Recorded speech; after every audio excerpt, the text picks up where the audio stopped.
Assalamualaikum warahmatullahi wabarakatuh. Perkenankanlah pada kesempatan kali ini saya akan mempresentasikan hasil ujian akhir semester atau UAS mata kuliah jaringan wireless dan mobile. Pertama-tama perkenalkanlah, nama saya Zara Rizky Putri dengan NIM 24040102074 dari kelas IF N22 dengan dosen pengampunya Bapak Dr. Ucuk Darussalam STMT. Di sini ada 4 pertanyaan yang nantinya akan saya jelaskan, yaitu yang pertama, jelaskan prinsip kerja jaringan 5G dan 6G serta keunggulan dan masalahnya masing-masing. Yang kedua, jelaskan prinsip kerja dari layanan internet berbasis satelit atau yang sering kita dengar Starlink. Kemudian jelaskan keunggulan dan kelemahan dari layanan tersebut. Yang ketiga, jelaskan prinsip kerja dari LiFi dan VLC serta jelaskan keunggulan dan kelemahannya. Dan yang terakhir, yang keempat, yaitu jelaskan cara kerja IoT berbasis wireless teknologi serta contoh penerapan dan keunggulannya. Nah, di sini saya akan menjelaskan jaringan 5G, di mana jaringan 5G memiliki prinsip kerja, ada 6, yaitu yang pertama menggunakan situs seluler untuk mengirimkan data dengan gelombang milimeter, yang kedua membagi area layanan menjadi sel-sel geografis, serta membagi jaringan menjadi beberapa bagian virtual. Yang ketiga, terhubung ke jaringan dengan teknologi nirkabel atau koneksi kabel. Yang keempat, menggunakan teknologi MIMO atau multiple input, multiple output untuk mengarahkan sinyal radio ke pengguna. Yang kelima, menggunakan algoritma pemrosesan sinyal untuk menentukan jalur terbaik bagi sinyal radio. Kemudian yang terakhir, yang keenam, yaitu memproses data lebih dekat ke perangkat pengguna untuk mengurangi latensi atau yang dikenal dengan edge computing.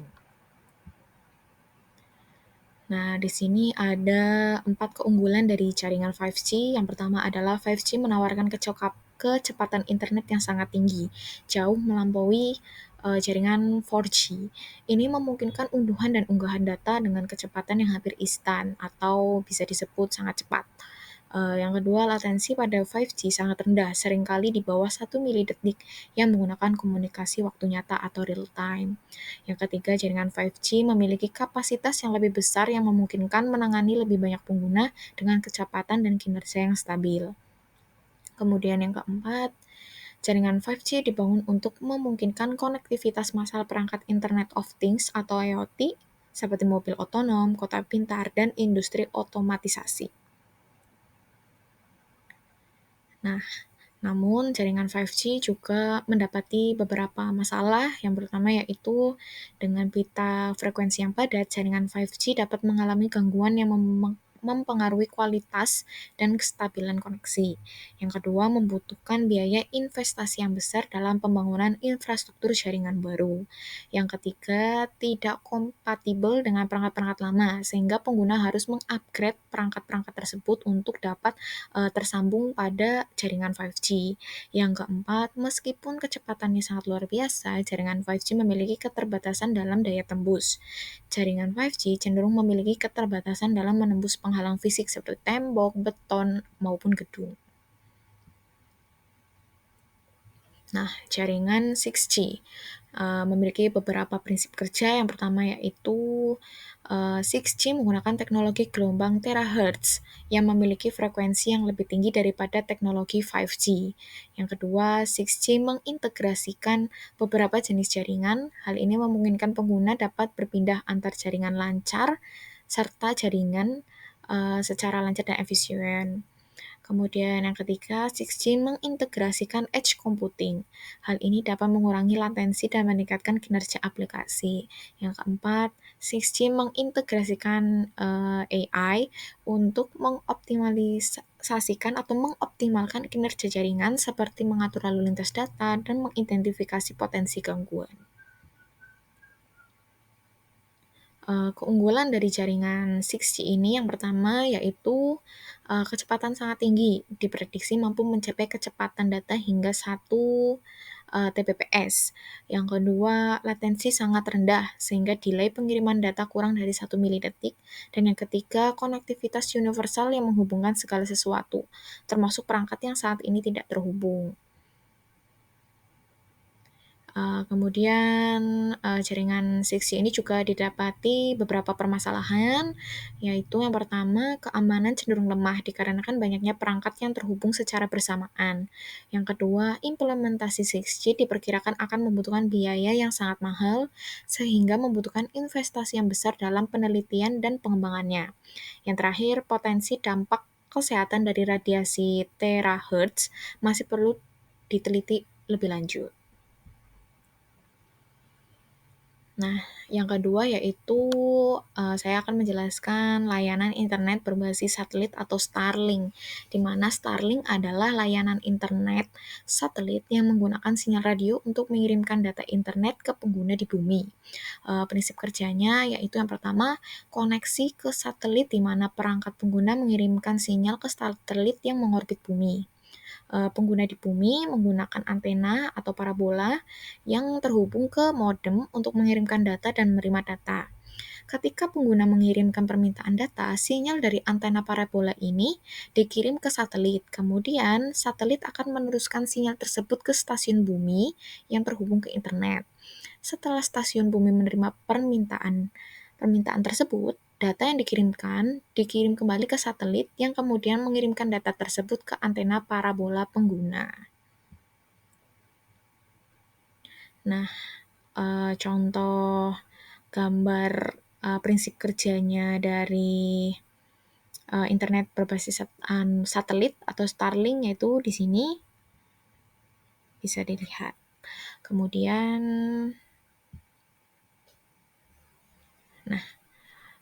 Starlink ini memiliki beberapa keunggulan. Yang pertama adalah waktu perpindahan data lebih cepat karena menggunakan satelit LEO yang berada di orbit yang lebih rendah dibandingkan satelit GEO. Kemudian kedua, transmisi datanya sangat cepat. Yang ketiga, pemasangan terminal yang mudah. Terminal Starlink terdiri dari antena dan router WiFi yang mudah dipasang. Yang keempat, cocok untuk daerah terpencil. Internet berbasis satelit dapat mencapai daerah-daerah terpencil seperti pegunungan, pedalaman, atau pulau yang sulit dijangkau infrastruktur kabel serat optik. Yang kemudian, Starlink ini juga memiliki beberapa kelemahan. Yang pertama, investasi awal untuk peluncuran satelit, pemeliharaan dan perangkat pengguna seperti antena Starlink itu relatif mahal, sehingga biaya langganannya juga cenderung lebih tinggi atau mahal juga. Yang kedua, kinerja Starlink juga dapat dipengaruhi oleh kondisi cuaca ekstrim seperti hujan, salju, ataupun badai yang dapat mengurangi kualitas sinyal dan menyebabkan gangguan layanan. Yang ketiga, proses instalasinya cukup kompleks. Yang keempat, ketergantungan teknologi luar angkasa. Dan yang kelima, menimbulkan kekhawatiran tentang polusi cahaya di langit, serta mengganggu pengamatan dari bidang astronomi. Nah, kemudian di sini saya akan menjelaskan LiVi dan VLC, di mana LiVi atau Light Fidelity, prinsip kerjanya memanfaatkan cahaya yang dipancarkan oleh LED sebagai media untuk mengirimkan informasi. Cahaya yang dipancarkan oleh LED dimodulasi dalam kecepatan tinggi dan tidak dapat dilihat oleh mata manusia. Informasi ditangkap oleh perangkat penerima LiVi, kemudian mengubah kembali menjadi data yang bisa diproses oleh komputer atau perangkat lainnya. Kemudian di sini ada VLC atau Visible Light Communication. Prinsip kerjanya kurang lebih sama, yaitu memanfaatkan cahaya tampak untuk mentransmisikan data.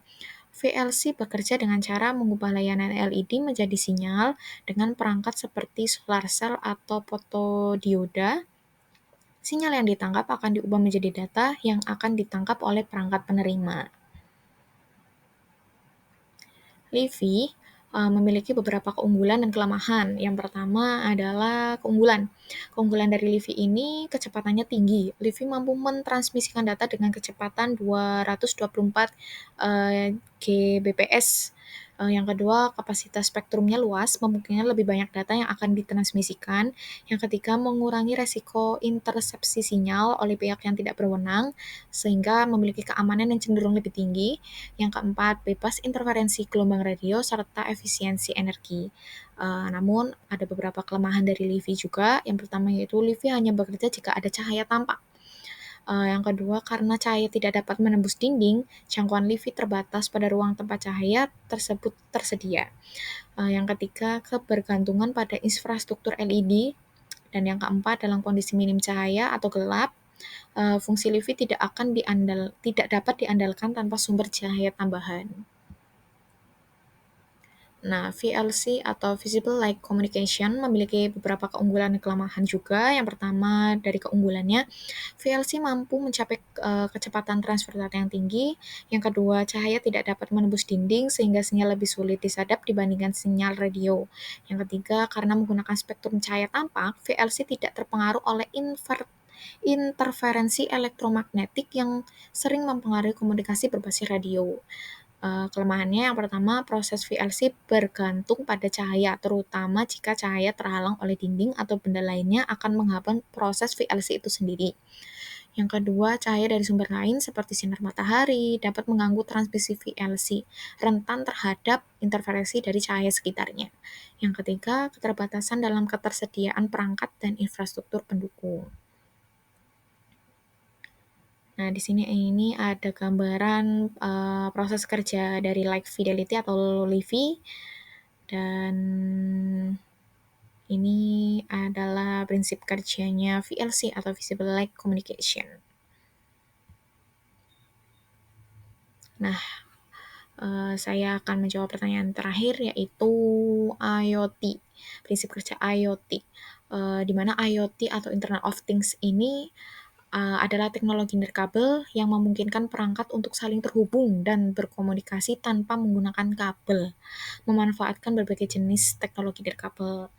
Prinsip kerjanya yang pertama yaitu perangkat atau sistem IoT ini biasanya dilengkapi dengan sensor maupun alat pengukur yang berfungsi mengumpulkan data. Data yang sudah terkumpul nantinya dikirim ke internet melalui koneksi nirkabel seperti Wi-Fi, Bluetooth, atau seluler. Yang kedua, data yang sudah dikumpulkan sistem IoT dikirim ke cloud maupun pusat data dan diolah untuk menghasilkan informasi yang berguna. Setelah data diolah, kemudian informasi yang dihasilkan dikirim lagi ke sistem IoT maupun pengguna akhir. Kemudian terakhir, pengguna bisa mengendalikan perangkat IoT ini dengan aplikasi tablet, smartphone, ataupun komputer. Aplikasi ini mengirimkan perintah ke cloud dan kemudian perintah tersebut diteruskan ke perangkat IoT untuk melakukan eksekusi. Nah, contoh penerapan dari IoT ini atau Internet of Things ini yaitu yang pertama ada smart home, smart agriculture, serta healthcare. Nah, keunggulan dari IoT berbasis wireless teknologi ini yang pertama, IoT dapat membantu organisasi atau individu untuk meningkatkan efisiensi dan produktivitas. Yang kedua, IoT dapat membantu memantau kesehatan dan keamanan seseorang. Yang ketiga, IoT dapat digunakan untuk mengontrol dan memantau konsumsi energi dalam sebuah bangunan atau gedung. Yang keempat, IoT membuat perangkat yang terhubung lebih mudah untuk dioperasikan dan dikontrol. Yang kelima, yaitu IoT dapat membantu organisasi atau individu untuk membuat keputusan yang lebih baik dan lebih cepat melalui analisis data secara real time. Nah, sekian presentasi dari saya. Mohon maaf bila ada tutur kata yang kurang berkenan atau ada kesalahan. Terima kasih. Wassalamualaikum warahmatullahi wabarakatuh.